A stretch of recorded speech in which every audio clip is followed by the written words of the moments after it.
In 1963, I was working for a supermarket as a part-time stocking clerk in Fort Lauderdale, Florida.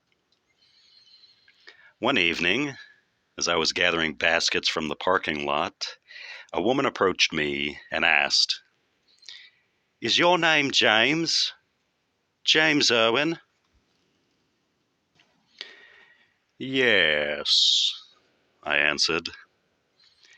"And how might I help you?" "Emma wants you to have this," she said, and handed me a large blue book.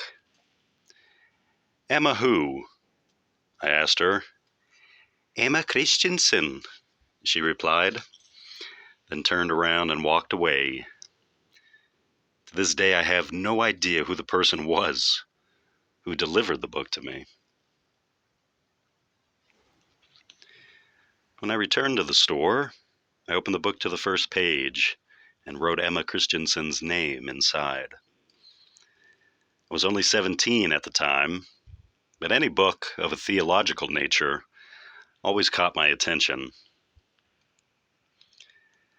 Immediately after receiving the book, I began to read it nonstop, day and night, until I finished it. I even took days off from work to complete it. The Urantia book has been my companion through all my life's events. It went with me during my tour in Vietnam, on railway trips to Japan, Hong Kong, Australia, Thailand, and on trips to Korea, Cambodia, Laos, and China. One time it took a side trip without me, but that's another story. The Urantia book has served me well these 35 years. Many kind folks have offered to replace it for me, as the cover has long since come off, and pages that came out are tucked inside. But I consider I'm only just beginning to break it in.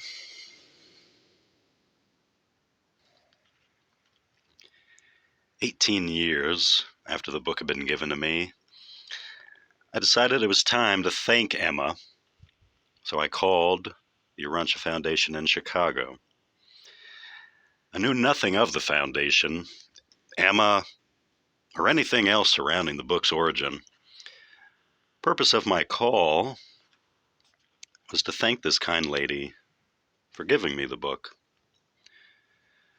Although people have since told me that Emma didn't answer the phone at the foundation anymore, by then, on that day she did.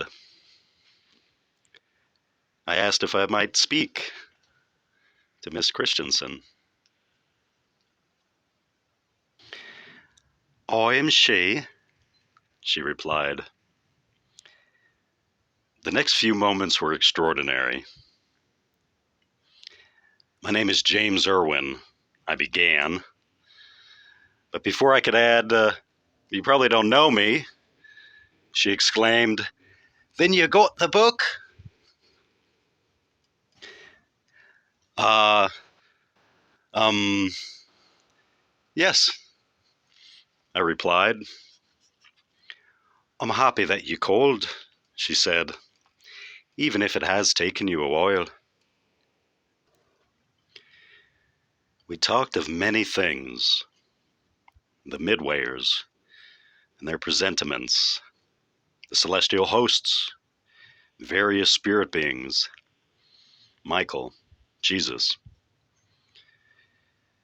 She expressed her belief that her time was almost at an end here, and we spoke of the Urantia life yet to be experienced. It has been my privilege, honor, and humble opportunity to have had this book for so many years. I may be deluded, but I am convinced that my thought adjuster, guardian angels, and other hosts unknown to me place these theological concepts in my life's path.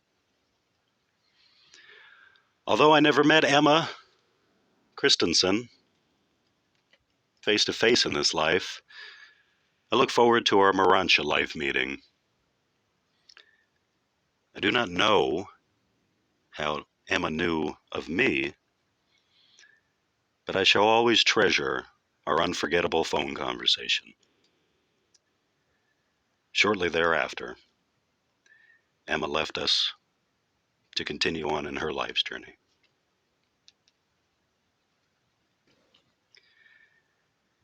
Emma was the last living member of the 6 contact commissioners and was the individual who typed the entire book from the original manuscript.